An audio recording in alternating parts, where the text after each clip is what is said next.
How y'all doing today?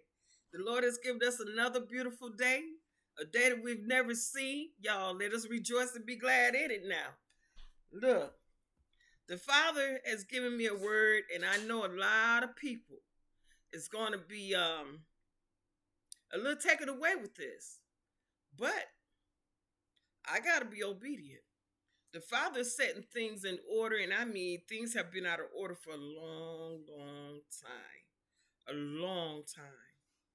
And this is one thing that the Father brought. He was talking to me one day, a few days ago, and I heard what he was saying, but what he was saying, I really didn't have any knowledge of it, you know.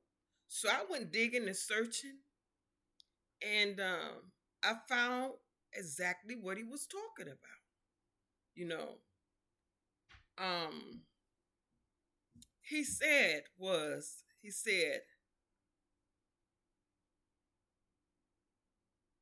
if people would stop trying to be me and allow me to be me, things would have been different. And then he brought up Rosa Parks and Martin Luther King. And he says, if they had not interfered in what he was doing, things would be a lot different. And I said, huh? Because, I mean, I know about Rosa Parks and Martin Luther King, but I've never been like a history buff. If it didn't have nothing to do with Jesus, I don't care about history too much. I'm just going to be perfectly honest about it.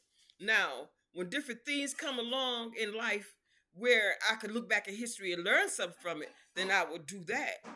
But as far as me, like, coming up in school, we learned about Rosa Parks being the lady that sat on the bus and refused to get up, and she struck this. It caused a whole big thing where they were they went to court and caused people to be able to sit wherever they wanted to be on the bus. I mean, that's what.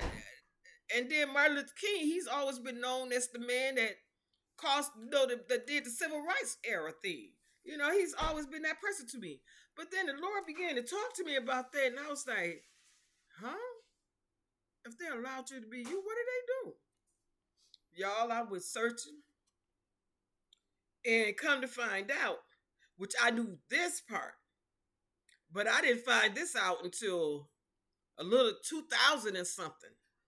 Before that story broke, I really didn't know. And the only thing I knew about this story was that there was a woman before Rosa Parks that was on that bus and did the same thing that Rosa Parks did.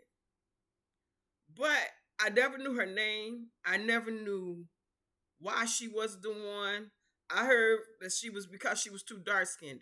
But y'all, when I went and dug after the Lord was talking to me about it the other day, this is what I found out. She was a 15-year-old teenager. Her name was Claudett Colvin. And she sat on the bus on March 2nd, 1955, after going home from school. And that would happen 9 months before Rosa Parks sat on the bus. Then Rosa Parks sat on that bus 9 months later, and when Rosa Parks sat on that bus, that's when Martin Luther King and the whole civil rights thing, that's when they started the whole fight. But why didn't they use Claudett? That's what I asked myself. Well, if a woman did it before Rosa, why not Claudett? This story wasn't told until the year 2000. And this stuff happened back in 1955. Well, we knew nothing about it until year 2000. And see how black people always saying white people this and white people that. This is our own black people that has done this atrocity. And this atrocity has caused history to change. See, people don't understand when God puts someone in a position to cause things to change, that's when you're supposed to move. You don't take that person place. You don't push that person out the way because that person ain't who you think they should be. We still do it today. It's like crabs in the bucket. You see one crab getting up over that thing, and then another crab reach up and pull it down. See, it's like crabs in the bucket. You pull that one down and then you push the other one up because you don't want the one that's making it out that bucket to get out the bucket. You want this one over here to get out the bucket. So you help that one. You stretch out so the one you want to help out the bucket will crawl over you to get over up out the bucket. You see, this, when I read this, I was like, what? What? After I read this, I don't care nothing about Martin Luther King or Rosa Parks. And when the Lord began to talk to me, he said, wouldn't it be something if they didn't make it to heaven because of this? I said, are you serious? Well, not only was they disobedient, the one that I put there to receive that glory from, they moved and put somebody else there to take the glory. But that's not the one that I wanted to get the glory out of and through. See, so this is what happened. Claudett went to Booker T. Washington High School, which was a segregated school in the South where the Jim Crow was really thick. Jim Crow law was really thick. She wanted to be a civil rights attorney. She got on that bus that day going home after a class where she was learning some things and it had her like, kind of like down in her spirit. And so she just was tired of it. And she sat on that seat that day purposely. And they told her to move. She wouldn't move. So two white police officers got on the bus because the bus wouldn't move. Because, of course, there was a black person sitting in a white person's seat.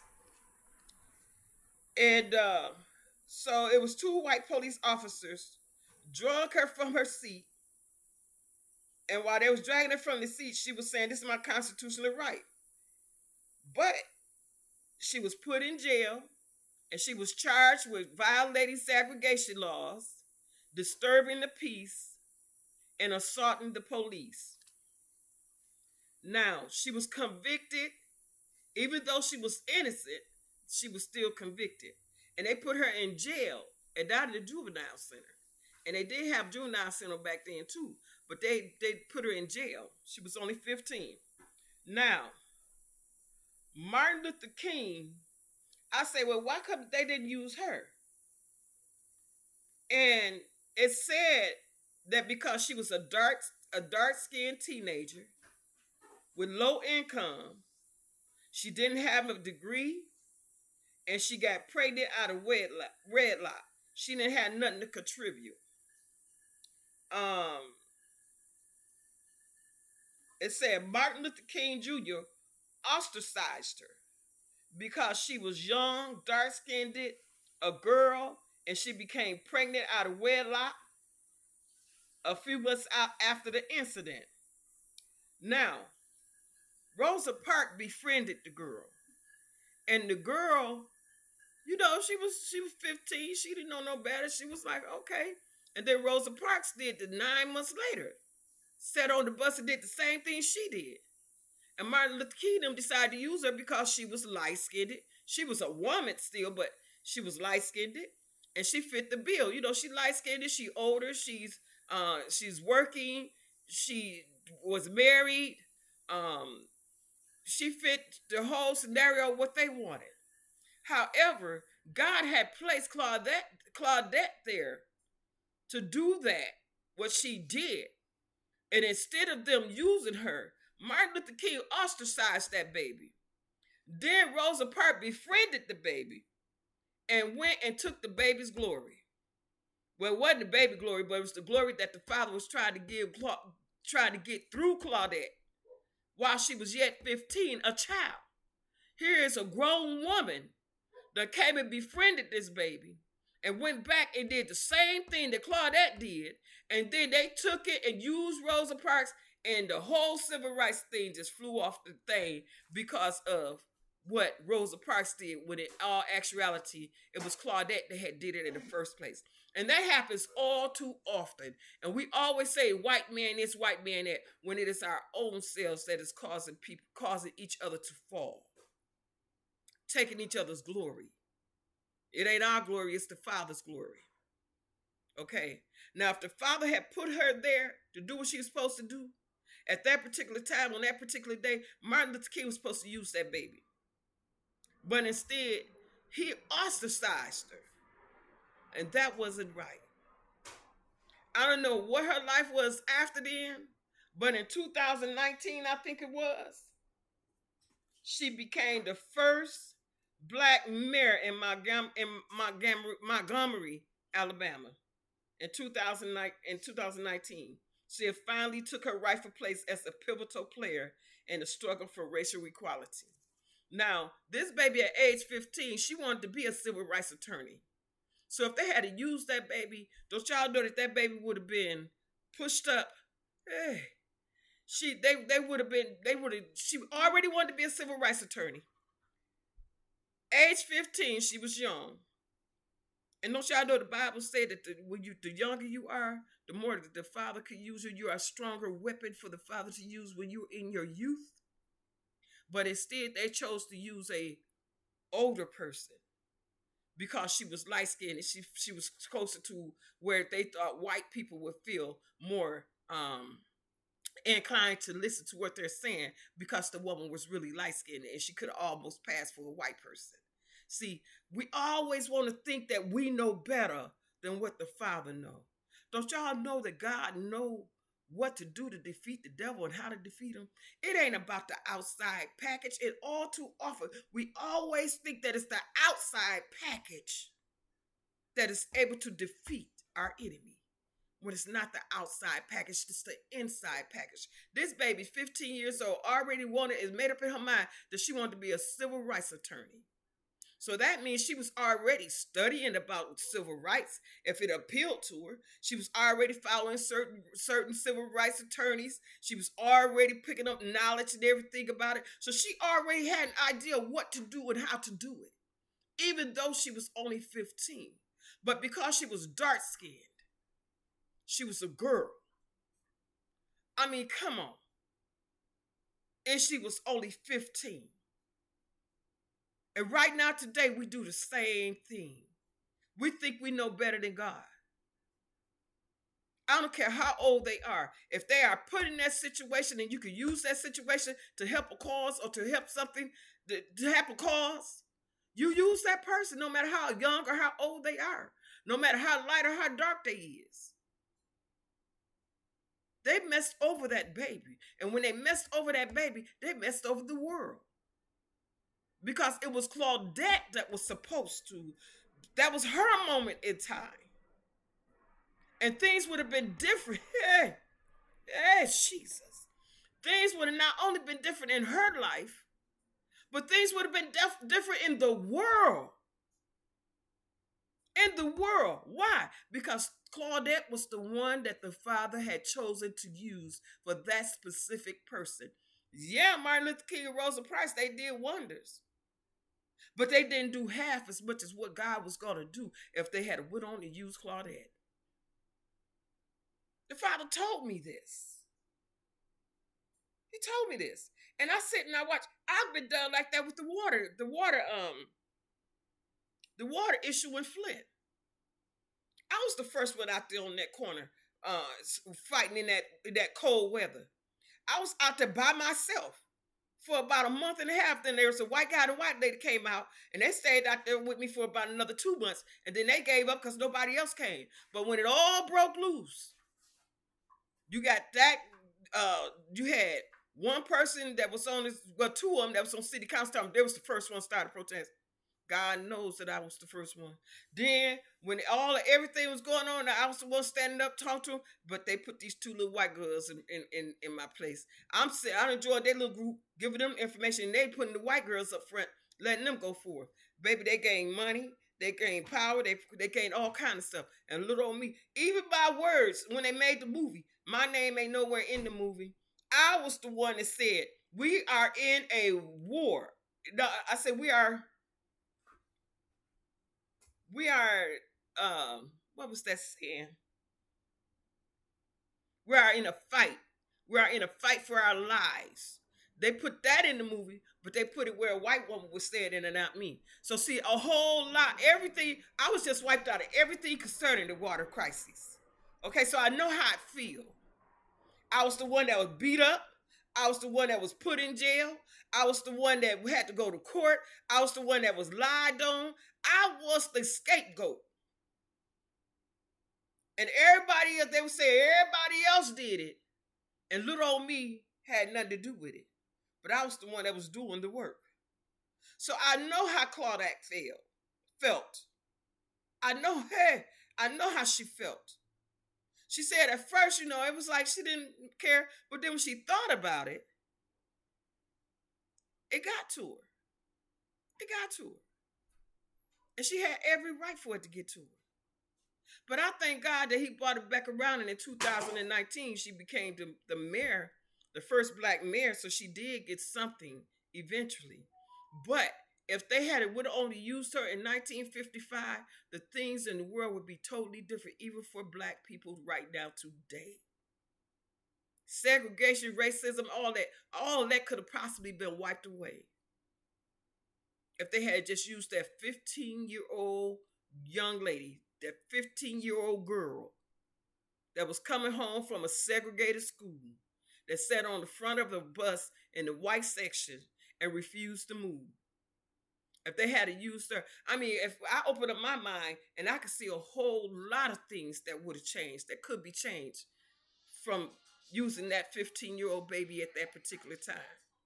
But because they thought, instead of Reverend Dr. Martin Luther King, he thought that she was too black. She was too young. She was pregnant out of wedlock 4 months later. But if they had used that baby before, when it first happened, who knows? She probably wouldn't even ended up pregnant that early.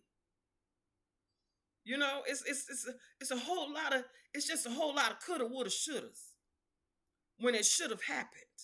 They should have used Miss Claudette at that time. They caused history to be changed, and we still do it today. And we want to say white people this, white people that. No, it is us that's doing it to ourselves. Just let the Lord be the Lord.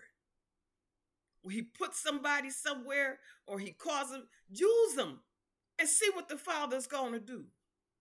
We cry, Lord help. And then when you come to your aid to help, you want to switch it around.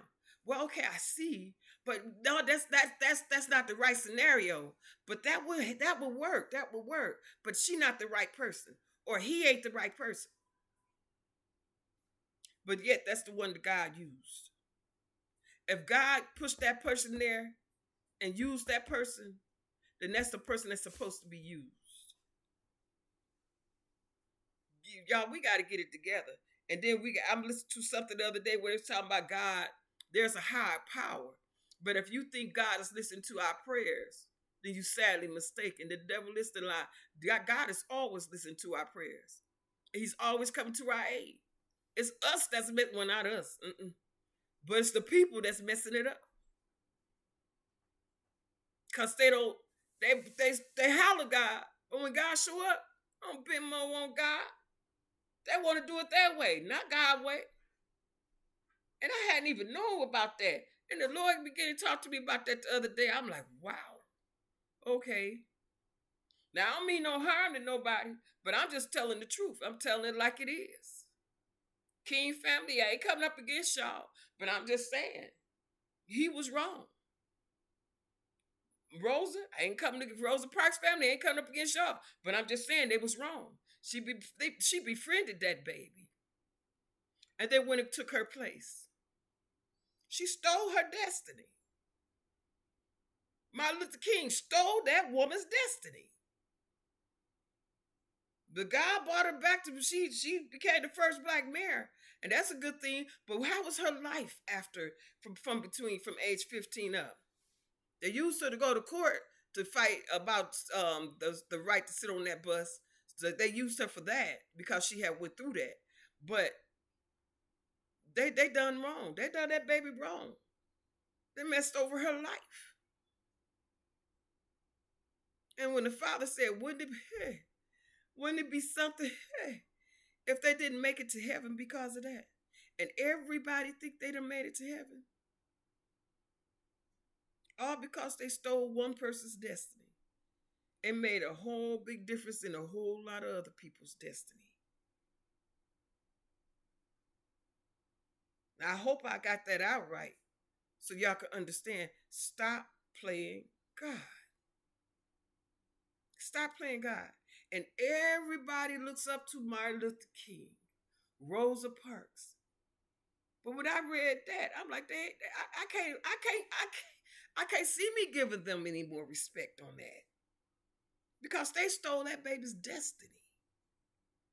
They stole her life because what they thought. But God had placed that baby there 9 months before Rosa befriended the baby and went and stole her destiny. See, that's what God say. Pay attention to those that you have around you. That one that call himself your friend might be that very wolf that's stealing your destiny. See, that was wrong. And I'm like, well, Lord, even Rosa, and he said she knew. And I read, yeah, she knew. She became the girlfriend before she sat down on that bus purposely.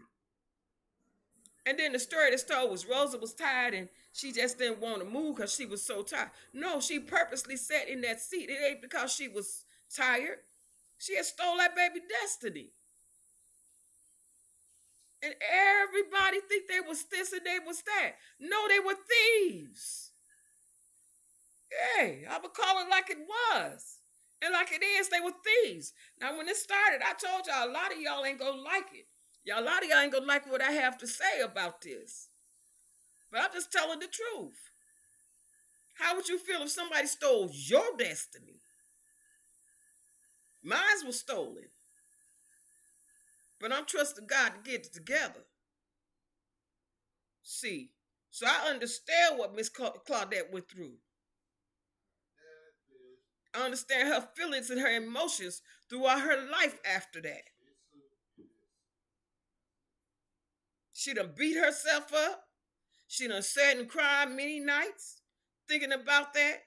Probably done called herself stupid so many times because she allowed Miss Rosa to befriend her just to steal her destiny. And after all that happened, I bet she wanted to run away from Rosa, but she probably still stuck and stayed because she didn't want her to feel like she was being indifferent because of what happened. That didn't just change Miss Claudette's life. That changed a whole lot of people's lives. That changed the course of history. When the father decided to use somebody and somebody else step in, it changed the course of history. Look at what happened with the water 10 years later, and the water still ain't fixed. Why? Why? See, Father, I'm thinking, well, my daughter came and got me because she needed my help. But that, when I look back, that ain't what happened. The Father moved me because he was finna go through that city because they did such a dirty deed to me. The very vessel that they were using, that he was using, they did such a dirty deed. So he went on, moved me and mine up out of there. And those that stayed behind, he's protected them. I have one that's still there that was born with cancer, cured the cancer, and he's still protected. See, it took me for a while, and that really touched me what they were doing to me while I was there. I always thought that, I felt like I felt God. No, I didn't feel God. Father moved me because he had to prove his point. And you know what? People still don't understand. Because when you give your life to God, you are no longer yours. You are his. And people today think that especially in the church, think that their thoughts matter. What they think matter. It don't. Don't matter what you think. What did the Father say? What did the Father say? And see, that's where we mess up when I thank you, Father. People mess up in so many areas in life. But that area right there is the main place that God's people mess up at, where they think that what they think or what they want matter. It don't matter. When the Father say do, that's what you do. When the Father say move, go, get up, sit down, speak, don't speak, say, don't say, that's what you listen to. You listen to what the Father say. If an issue come up somewhere where somebody needs some help, and don't say, well, no, they're not the right person for. No, you don't do that. You go ahead and you use that person. Why? Because the Father put that person there. The Father put that person there. It ain't about whether you want it or whether you don't want it. And yeah, we have done that. People have done, I keep saying people have done that so many times. So many times. And have messed up so much, have caused life to be changed in so many people's lives because they refuse to do it God's way. They want to do it their own way. And it's not the right way. Well, y'all, that's what I came on here to say. I believe I'm done with that today. Today, y'all have a blessed day, a beautiful day, a wonderful day. I hope y'all got something out of this. But I had to be obedient and put that out there because it's still going on today. Y'all, when you do that, you are altering the whole course of the world. The whole course. If they had to use that baby, her life would be different and many other lives would be different. The world itself would be different. Why? Because that was the one that God wanted to use to get his glory. God wanted to use that baby for a specific reason. And if we had did it God's way, God would have changed history from that day on. But because they wouldn't use her and they put somebody else in her place, they did what they wanted to do. But I mean, when you look at it, what did they really change? Again, you still got racism. Black folks still got to jump higher than the rest. Black folks got to work harder than the rest. We got rich people, and yes, black people can. It's available for us, school and all that. We can sit on the bus where we want to. We got all that. But where it really, in areas where it really matter, do we really have that freedom? We have freedoms, but we got to still work harder than the rest. Okay? In some areas of life, some places, it's still segregation. In some places, you still got them sundown towns. Okay, so what did he really do? What did they really do? You got laws in place, but people don't listen to them laws. They don't. People don't. Some people just don't listen to them laws. So I had to say what the Lord had me to say. So, guys, y'all have a blessed day, and y'all enjoy yourselves. Don't eat too much today, though. I love y'all with the love of Christ. Peace till next time. Stay blessed.